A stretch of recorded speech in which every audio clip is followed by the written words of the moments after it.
Բարև ձեզ սիրելի ունկնդիրներ, ես Օֆելիա Կամավոսյանն եմ, հանրային ռադիոյի եթերում կրկին երկրորդ շնչառությունն է, առաջին հայկական մեդիա նախագիծը, նախատեսված ավագ սերնդի ներկայացուցիչների համար։ Մենք անդրադառնում ենք 60 եւ ավելի տարեկան անձանց հուզող բոլոր թեմաներին՝ առողջ ապրելակերպ, սննդակարգ, հոբիներ, վաստակած հանգիստ, աշխատանքային իրավունք։ Հաջողությունների պատմությունների շարքում մենք ներկայացնում ենք այն անհատներին, որոնց բովանդակալից կյանքը կարող է օգտակար լինել մեզ, կյանքի պատմությունը կարող է մոտիվացնել մեզ ավելին անել, այնպես որ նոր թափ եւ երկրորդ շնչառություն վերցրեք։ Այսօր իմ հյուրը դերասանուհի, բալետի պարուհի Անժելա Պարոնյանն է։ Շնորհակալ եմ, Տիկին Անժելա, որ առավոտյան եկաք եւ ձեր հաջողության պատմությունը, ձեր կյանքի պատմությունը նաեւ կկիսեք մեր ունկնդիրների հետ։ Ես էլ շատ շնորհակալ եմ այս պատվին արժանացնելու համար եւ Տիկին Անժելա, ո՞նց ընտրեցիք ձեր մասնագիտությունը։ Դա պատահականության արդյունք էր։ Կյանքում լինում են այդպիսի զուգադիպություններ, պատահականություններ, որ ճակատագրական են լինում։ Այո։ Ես հենց սկզբից ներկայանամ, որ ես ընդհանրապես Հայաստանում չեմ ծնվել, ես ծնվել եմ Թիֆլիսում,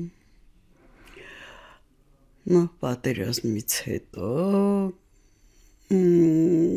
եւ երբևիցե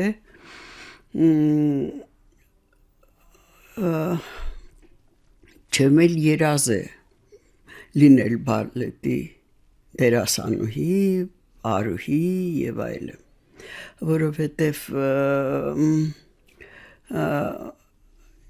իմ թե մայրիկիս, թե հայրիկիս նախնիների մեջ ոչ մի բեմական անձնավորություն չի եղել, նրանք տարբեր Այլ ոլորտի մասնագետներ են եղել։ Տարբեր, այն էլ շատ տարբեր։ Ու ես շատ պատահականություն ա եղել, որ ծնողներս պատերազմից հետո, հայրենական պատերազմից հետո իմ հայրիկիս Հայաստան են հրավիրում են, ավելի ճիշտ ուղարկում է կուսակցությունը, ինքը կոմունիստ էր, ամբողջ պատերազմը անցած եւ այլ, իրեն նշանակում են Հայաստանում գունավոր մետալուրգիայի տեսուչ եւ իմ նախնիներս, որոնք մայրիկիս կողմը Թիֆլիսահայեր են, դե այդ պատճառով էլ ես ծնվել եմ Թիֆլիսում, ասեմ մայրիկիս կողմից տատիկս, որի մոտ ես մեծացել եմ եւ ինքն է փոքրուց ինձ այսպես ասած կրթել, տատիկս ձևավորել, մեծացրել։ Այո, շատ բան ես իմ տատիկից ստացել եմ մարդկային առումով, ճաշակի, գեղեցկության, որովհետև տատիկս ազնվացեղ կնյազ Տիգրան Ղարդաշովի աղջիկներից մեկն է եղել,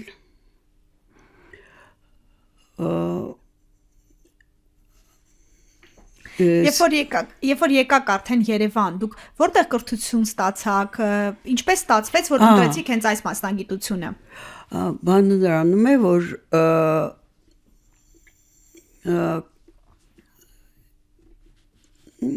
ես որ եկա լավ հայերեն չգիտեի, ընդհանրապես գրել, կարդալել չգիտեի հայերեն, բայց ես արդեն դպրոց էի գնում եւ Երևանում 71 համար 71 դպրոցը ռուսական էր, ռուսալեզու դպրոց էր, ինձ այդտեղ էլ տվեցին ծնողներս, որովհետև ես անգամ Հայաստանում այդ Վրաստանի բարբառը մի քիչ թեկուզ մի քիչ ուրիշ է, ես անգամ անհարմար էի զգում այդ իմ խոսակցականից եւ այլը, եւ գնացի ռուսական դպրոց, որը ինձ ավելի հարազատ էր այդ լեզուն։ Այնտեղ այնպես ստացվեց, որ 60-ական թվականներին Պարարվեստի Հայաստանի Պարարվեստի դպրոցը մեծ հավաք էր անում այդպես ճկուն տաղանդավոր երեխաների բան այդ դպրոցում իմ ֆիզկուլտուրայի ուսուցիչը ստիպեց, ասեց, գնա, որովհետև ես փոքրուց շատ ճկուն էի, շատ այդպես երաժշտություն սիրող էի եւ այլը, ստիպողական, ասեց, գնա այդ կաստինգին մասնակցի։ Ֆիզիկական տվյալները նաև եղան պատճառը։ Այո։ Այդ անձնավորությունը ուսուցիչը ֆիզկուլտուրայի տեսել էր իմ այդ իսկ իմ արտաքին տեսքն էր նիհար էի, ճկուն էի, այդպես սիրում էի երաժշտություն ու իսկ դա մանկուց էր գալիս, ես շատ էի սիրում բարեի, հենց որ երաժշտություն լսեի, երեխա ժամանակից սկսում էի բարեի, ոչ միտեղ չսովորած, բան այդպես երեխայական ինչ-որ և դա դարձավ սկիզբ Կյանքի մասնագիտություն բանը նրանում էր, որ շատ մեծ էր կաստինգը, շատ դժվար բան էր, որովհետև այդ տարի իրենք որոշել էին ինչ-որ էքսպերիմենտալ դասարան հավաքեն, որտեղ քանի որ դե Հայաստանը այդ ժամանակներում եթե Վրաստանում կար թատրոն, բալետի տրուպա կար, արդեն Չաբուկյանի կար, իրենց աստղը եւ այլը, որոշել էին այդ արվեստի ճյուղին զարկ տային։ Դրան նպաստել էր մի ուրիշ պայման, պատերազմի ժամանակ, ուրեմն այն ժամանակ Լենինգրադ կոչեցյալ քաղաքից այդ բալետային դպրոցը իրեն ուսուցիչներով եւ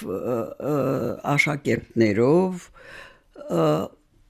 էվակուացնում են Հայաստան, ինչպես հանգիստ ոչ պատերազմային գոտի եւ ուսումնարանում ուսուցիչները շատ բարձր կվալիֆիկացիայի ռուսական Վագանովսկի շկոլայի, այսպես ասած, ուսուցիչներ էին, ուսուցչուհիներ էին եւ անցնելով այդ կաստինգը ես ընկա այդ էքսպերիմենտալ դասարան, որտեղ մի տարվա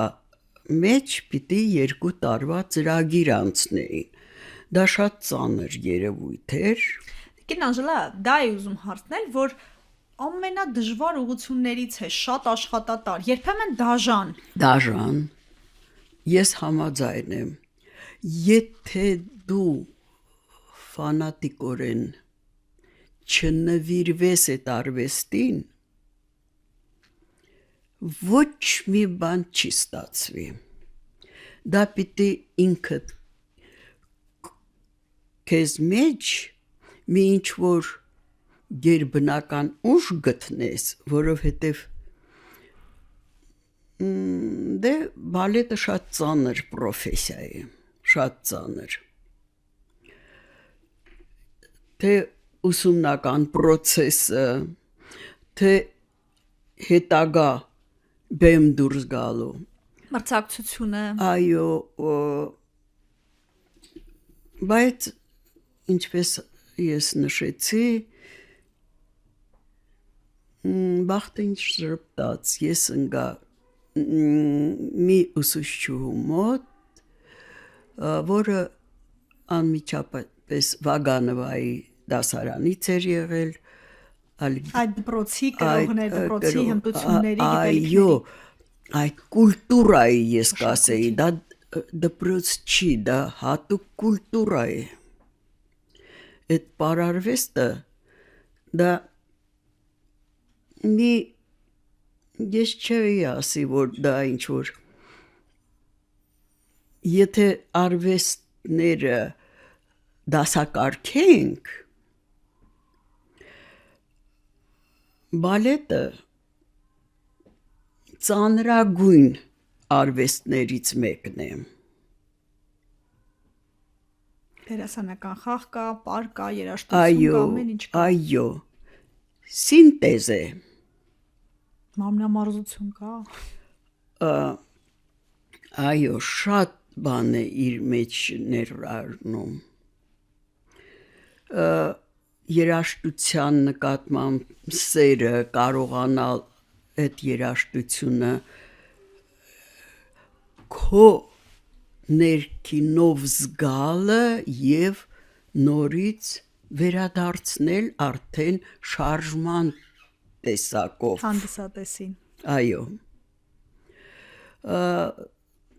Տիկին Անժելա, ձեր ընտանիքը դուք ավելի ինչ ասացիք, բայց ասացիք կատեգորիկ տարբեր ոլորտի մարդիկ էին։ Այո։ Արդյոք ողջունեցին ձեր արվեստի այդ դժվար, դաժան ճանապարհը, որ դուք որդեգրեցիք։ Գիտեք ինչ, ես այն մարդկանցից եմ, որ հավատում եմ ճակատագրի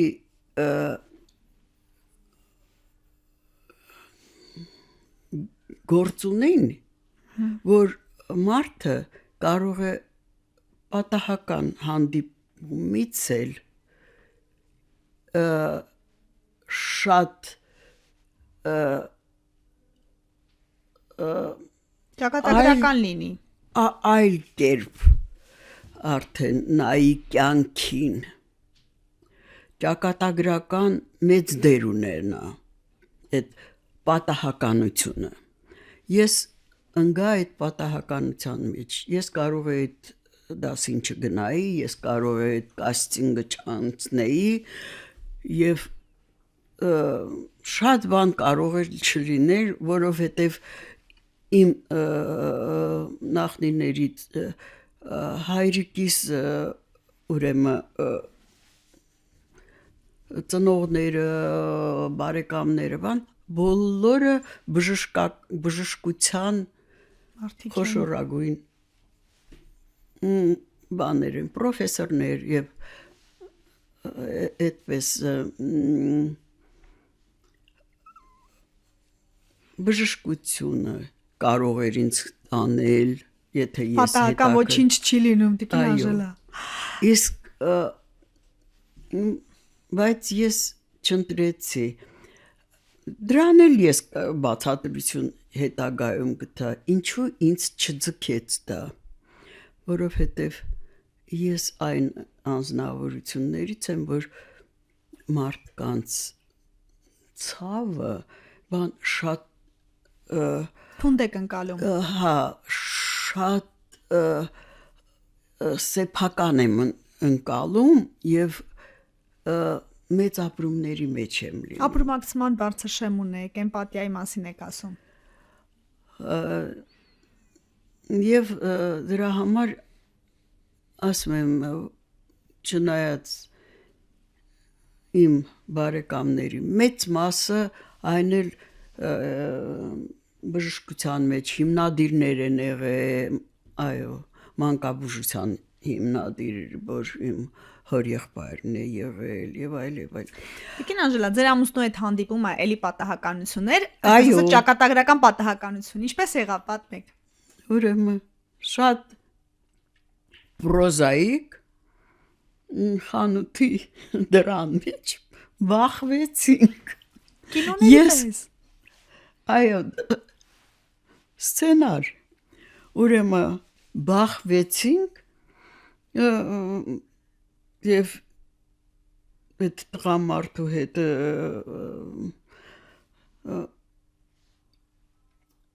ես ներողություն խնդրեցի, որովհետեւ ես էի այդ Բախվողը։ բախող ասցիներեցեք։ Ինքն էլ դա ես ռուսերեն ասցի извините, վանդեր Սերերը առաջին հայացքից։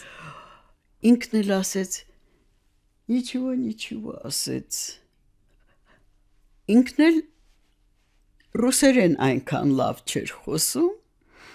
ասեց приятное было столкновение. Այդ էպիզոդը մոռացա, անցավ երկար ժամանակ, իմ դասընկերուհին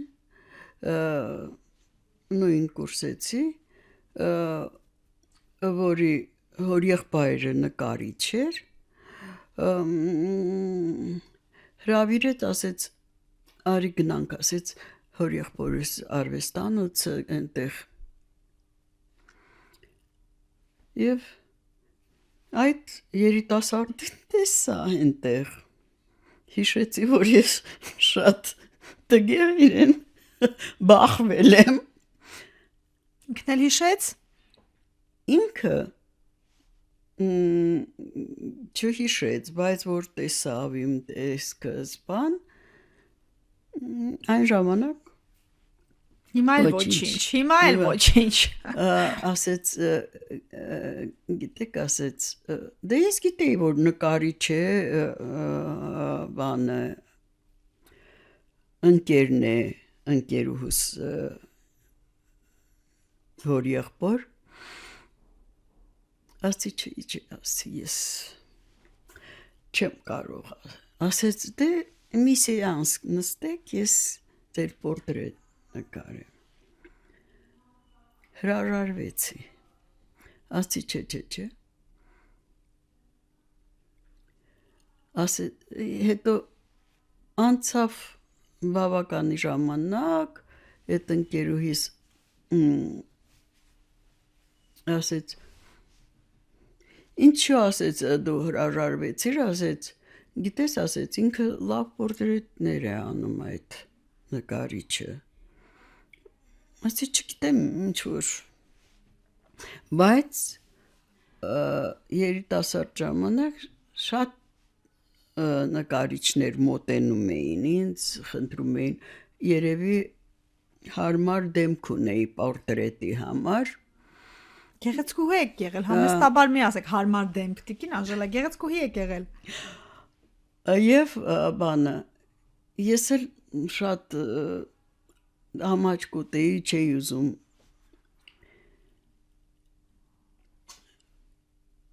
ու բավականի ժամանակ էր անցել պարզվում է որ ինքը շատ ինձ հերվից հեռու հետևում է ինքն էլ շատ է սիրում թատրոն ու անընդհատ բոլոր ներկայացումներին գալիս է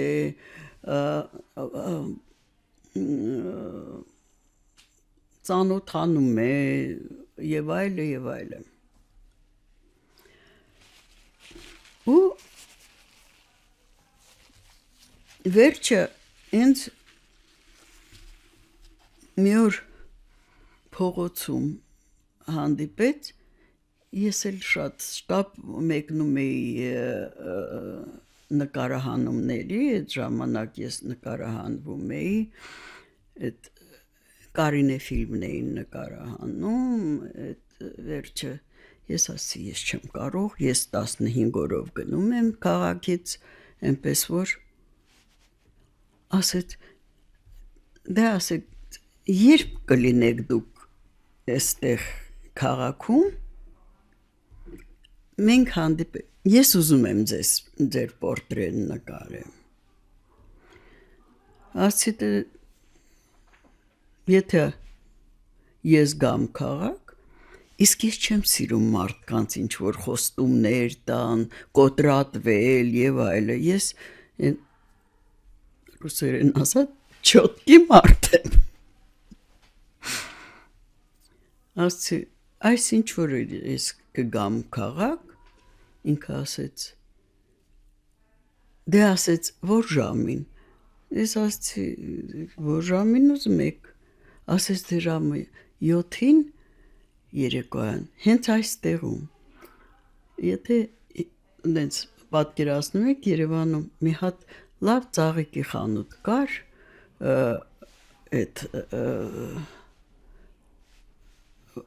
հենց Մոսկովյանի անկյունում միակ լավ ծաղկի խանութներ, ասեց էստեղ, այնտեղ էլ բան կար, ժամացույց կար միշտ, միշտ եղել է այդ ժամացույցը, ես պատմում եմ շատ հեռու, հանդիպեցիք 60-ական թվականների պատմություն, դա 66 թիվներ, բայց հանդիպեցիք, նկարեց ու սիրահարվեցիք, այո, ինքը ինձ նկարեց, ես էլ շատ մենպես մտածում էի լավ և ժամադրեց նորից, ասեց, այստեղ հանդիպենք, բան, ասացի լավ, եղավ, ասի դե ուրեմն այս ինչ օրը ժամը 7-ին, հենց այստեղ, ես 7-ին եկա, տեսնեմ ինքը նստած է ծաղկի խանութի դռանը, արդեն սպասում է ինձ, ու որ մոտեցա, ասեց, շատ ընկերուհիներ եմ ունեցել, բայց ասեց, զարմացրեցիր դու ինձ, քո պունկտուալությամբ, որովհետև հենց ժամացույցը եկավ այդ 7-ին, ես այնտեղ էի, ես ասում եմ, ես չեմ սիրում ինչ-որ, ու հետո ես ոչ մի ուրիշ միտք չունեի, որ կարող է ինքը ինձ, ասեցին դե նկարիչ է, որովհետև շատ մինչ այդ նկարիչներ մոտեցել են, խնդրել են, որ պորտրետ նկարեն և Երբ հասկացաք, որ միտքը ծուռն է, տիկին Անժելա, որ պահից հասկացաք, որ արդեն գործերը ուրիշ ուղղությամբ են գնում,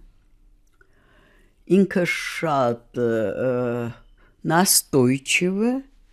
ինձ, հա, իմ մայրական տունը օպերայի մոտ է, ինքը գալիս էր ինձ օպերայից վերցնում էր, ուրեմն մեզպես մեծ պտույտ էր անում, վերում էր մամայինց ստուն, հետո գնում էր իր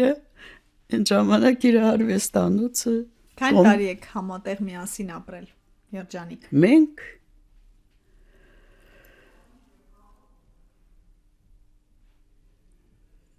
ուրեմն 71 թվից 71 թվին փետրվարի 21-ին մենք ամուսնացանք իրեն հետ ապրել եմ միջև իրեն մահը իսկ ինքը մահացավ 2014 թվին մեկ ուրիշ պայման կար այդտեղ, որ ինքը ինձանից 18 տարով մեծ էր։ Ոչ մեկը չէր հավատում, որ մեր ընտանեկան կյանքը այդքան երկար կտևի։ Բայց ամուսինս, քանի որ մենք ապրում էինք ամուսին, դա իրեն հայրական տունն է Սարյան փողոցի վրա։ Եվ մենք որ ամուսնացանք, հարևանները մեր Սարյաններն էին, Կոլոզյաններն էին, նկարիչներն էին հիմնականում, դերասանները այդտեղ ապրում եւ այլ, ոնց որ այդ ամբողջ թաղամասը այն կորիզներ մտավորականների մեծ մասը այդտեղ էր ապրում։ Հենց Սարյանի դուստրիկը թորնուհին Կատարինեն առաջի ամուսնուց կոմպոզիտորի առաջի ամուսնուց մեծ դուստրը ինձ հետ ուսումնարանում համակուրսեցինք արդեն։ Եվ այնպես ստացվեց, իսկ ամուսինս էլ դե ժամանակին մեր նկարչական ակադեմիան դա գեղարվեստա թատերական էր կոչվում այդ ինստիտուտը։ Ուրեմն իրեն ընկերները մտերիմ դերասաններ էին։ Ուրեմն մեր արվեստանոցում հավաքվում էին Խորիկա Աբրահամյան, Ֆրունզիկը Մկրտչյան, որը իրեն հետ նույն կուրսում էին սովորում, Ֆրունզիկի կինը, որը որ հիվանդացավ հետո, եւ այդտեղ հավաքվում էին Ֆրունզիկ Դովլաթյաններ, որը երիտասարդ այն ժամանակ 70-ական թվականների Բոհեմական կյանք իրեն առաջի ֆիլմի համար, որ բարև ես եմ, իրեն առաջի ֆիլմն էր գեղարվեստական, որ նկարեց, գալիս էր այնտեղ խոսում էին, անենքան ասում էր, բերել էր Ռուսաստանից երիտասարդ այն ժամանակ Մարգարիտա Տերիխովային էր բերել գլխավոր դերերի համար։ Ու այդպես պատկերացրեք, որ այդ ամբողջ էլիտան սևակը, պարուր սևակը գալիս էին մեր արվեստանոցում նստում էին անընդհատ դե այդ 60-ական թվականներ ինչ էր պետք աղջիկներով հավաքում էինք մեկս մի սալատ էինք պատրաստում մյուսը մի բան էինք թխում եւ այլը նստում էինք ու ժամերով արվեստը բոլոր ոլորտները այն որ ասում են ոսկորները լվանում էինք քննարկում հիացմունք ցուցահանդեսներից հետո նկարիչները այդ սերունդը ամուսնուս ընկերները համակուրսեցիներն էին Սեդրակ Առաքելյանի տղան Առաքելը որ մեր շատ եղբոր նման այդ մի ընտանիքի նման էինք ապրում ամեն մեկս մի բան մտածում էինք մեկը տղաները մեկը մի հատ էժանագին գինով կգար այն ժամանակ հրազդան էր կամ չգիտեմ ինչ էր Լավ ժամանակաշրջան է եղել, մտածելու բան չի եղել, մշակույթի զարգացումը խորհրդային տարիներին, չէ՞։ Չեք պատկերացնում, դա մի այդ պատերազմից հետո, այդ կոտորածներից հետո ամեն այդ բոլոր հայ ժողովրդի գլխին փոթորիկների անցումից հետո դա մի ոսկե դար էր, դա հայ արվեստի վերածննդի ժամանակն էր։ Այո։ Այդ ժամանակ այնքան նոր անուններ, թե պոեզիայում, թե կինոյում, թե թատրոնում, իսկապես ես չեմ ամաչում այդ ժամանակաշրջանը կոչել հայ արվեստի ոսկե դար։ Իսկապես։ Ին վրա ժողովրդի մեջ ասում են, մենք որտեղից ենք գալիս։ Մենք ինդիվիդուումներս մեր ընտանիքներից ենք սերվում, բայց ժողովրդի սերուցքը այդ ինտելիգենցիան է, այդ արվեստն է, արվեստագետներն են, երաժիշտները։ երաժիշտները, այդ ժամանակ Էդգար Հովհաննիսյանը ի հայտ եկավ իր այդ նոր բալետով, հավերժական կուրքներ դե շատ բաներ Սևանից պատմեք, էլի, Տիկին Անժելա, հետաքրքիր էր, բացահայտում էր ինձ համար։ Ինչ եք հիշում էլ։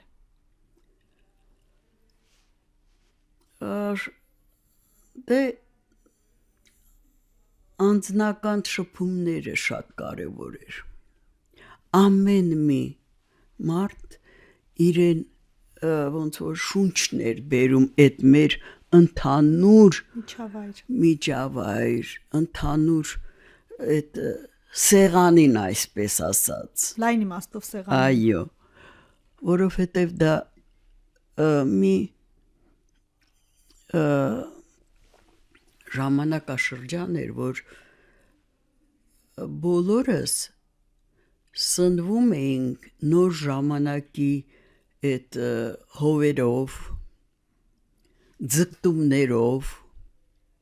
ինչ որ մի բան ստեղծելով, որ քանդակագործները, երաժիշտները Երջանիկ տարիներ եղել ժամանակաշրջան, լրիվ պատկերացնում եմ ինչ եք ասում։ Տիկին Անժելա, տարիքի մասին հարցը մենք մեր եթերում չենք շրջանցում։ Հիմա դուք պիտի որ բացառություն չկազմեք, ինչ կարծիք եք, քանի տարեկան եք, կասեք տարիքը, կենսակերպը, ինքնազգացողությունը, տրամադրվածությունը։ Ես միշտ օպտիմիստական եմ տրամադրված եւ ամեն ինչ տեսնում եմ լավի մեջ։ Երբեք չեմ ուզում թույլ տալ, որ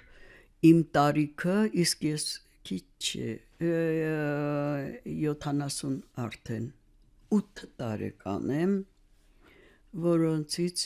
եւ ես ինձ համարում եմ երջանիկ մարդ, որովհետեւ ես ապրել եմ մի անձնավորության հետ 50 տարի համարյա։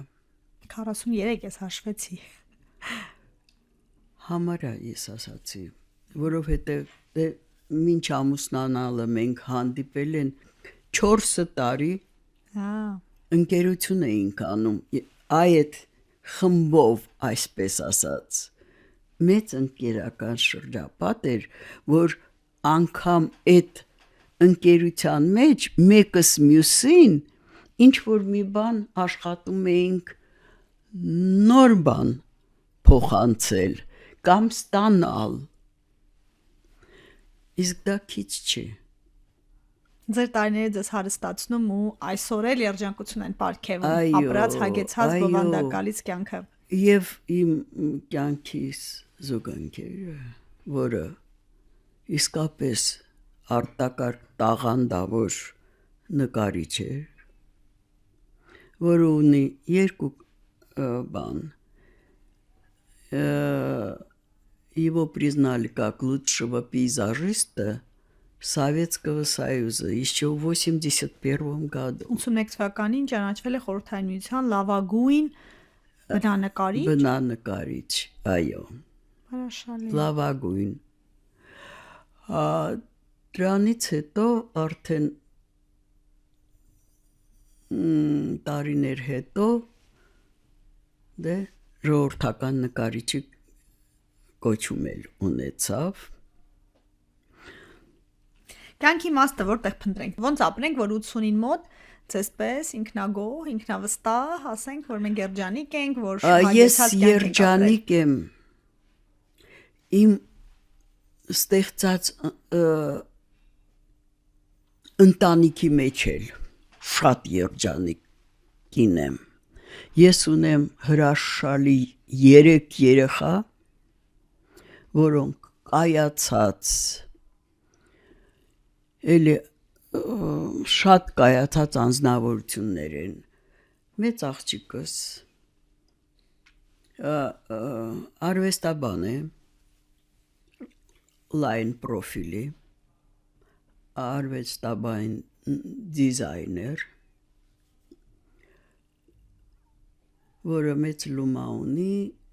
այս մեր մայր տաճարի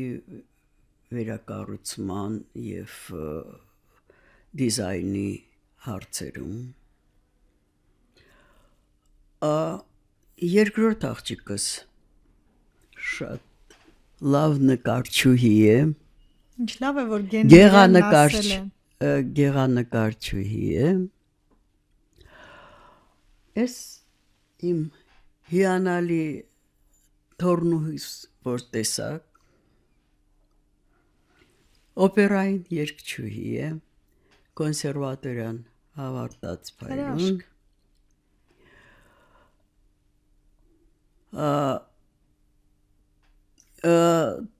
Ուրեմն ունեմ 2 դուստրիկ, մեկը նկարչուհի է, մյուսը դիզայներ է եւ մեկ որդի, զավակս էլ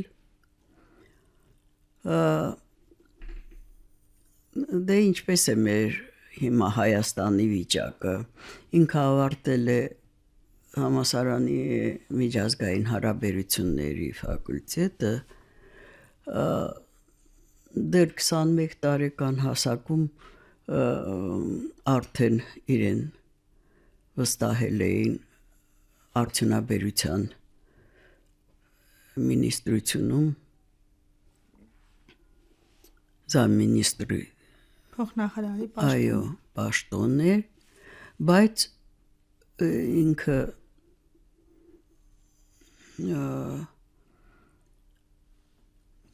Փարիզում է հիմա ապրում, Microsoft բանում է աշխատում, как лучший специалист։ Բախտավոր մայրիկ եք, Տիկին Անժելա, հրաշալի կին։ Իսկապես Այո, ես համարում եմ, որ ճակատագիրը ինձ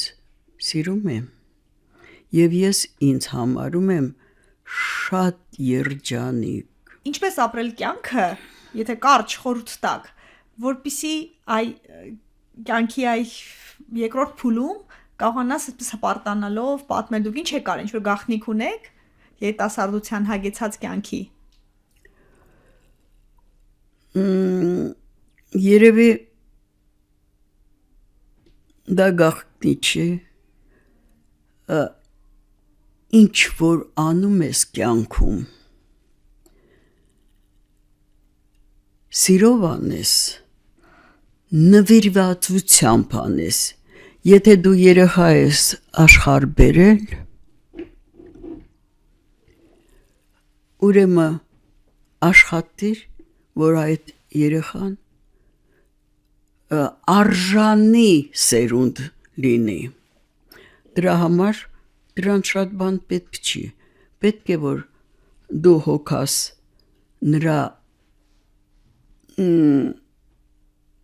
կրթության մասին, նրա հոգեբանական վիճակի մասին, Արժեհամակարգի։ այո, ճաշակ ձևավորես, չզլանաս։ Ինչքան ես մենակ եմ մեծացրել իմ 3 երեխային, այդպես դրսից օգնակ, ասում եմ իմ տատիկս, բան բոլորը, չնայած ես տատիկիս մոտ եմ մեծացել, իմ քնարն էլ է, իմ ձերքի տակ եմ մեծացել։ Անգամ երեխաների դաստիարակությանը նվիրումով մոտենալ, դա եք ուզում ասել։ Բոլոր դեպքերում այդտեղ էգոիզմը չի ներվում։ Հրաշալի ասված։ Երեխայի վերաբերյալ դու ուրիշ բաների մեջ կարող ես էգոիստություն անել, բայց երեխայիդ կայացման, մեծացման, հոգևոր աշխարհի համար դու պիտի լինես լիովին նվիրված եւ ազնիվ։ Ազնիվ եւ անձնազոհ։ Այսպես ձևակերպենք։ Այո։ Ես երևի այդքան լավ հայերեն չեմ կարողանում իմ մտքերը դասավորել։ Հասկացել եմ։ Ավելի շատ ես եւ մտածում եմ եւ այդ ռուսական կուլտուրան, որովհետեւ գրականություն այդ հատկապես այն թվականներին ամբողջ մենք Մտքում թարգմանում եք, ես հասկանում եմ։ Գրականությունը, բանը ես հայերեն լեզուն երբ սկսեցի շատ սիրել ու հարգել։ Պարարվեստի ուսումնարանում բոլոր հանրակրթական առարկաների հետ եւ մեր պրոֆեսիոնալ առարկաների հետ ես պիտի ներկար լինեի, թեկուզ ռուսական սեկտորում էի սովորում, պիտի հայերենի դասերին ներկա լինեի։ Եվ չնայած ոչ գրել գիտեի հայերեն, ոչ կարդալ, ինչը դրթեց ինձ։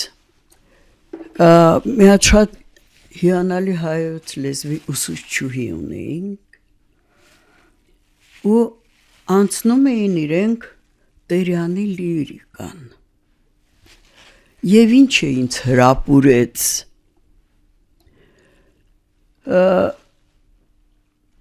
ուրեմն այդ կինը այնպես էր կարդում Տերյան, որ այդ լեզվի, հայերեն լեզվի մեղեդայնությունը ինձ գրավեց, ես ինքս ինձ մտքիս մեջ ասեցի, ամոթ քեզ, դու հայ լինելով, ամոթ որ դու միջև հիմա ոչ գրել, ոչ կարդալ գիտես հայերեն։ Ու որոշեցի, ես պիտի սովորեմ։ Այդ ժամանակ մեր ուսումնարանի դիրեկտորը Վլադլեն Բալյանն էր, կոմպոզիտոր։ Ես անմիջապես գրեցի, ուրեմն դիմում տարա դրեցի, ասեց, արի, ասեց, ներս արի, ինչ է, ես լավագույն աշակերտուհիներից էի ուսումնարանի։ Ես իմիջայլս փայլուն եմ ավարտել ուսումնարանը, որ դեռ երկրորդ կուրսից ինձ վերցրել էին արդեն թատրոն, այդպես։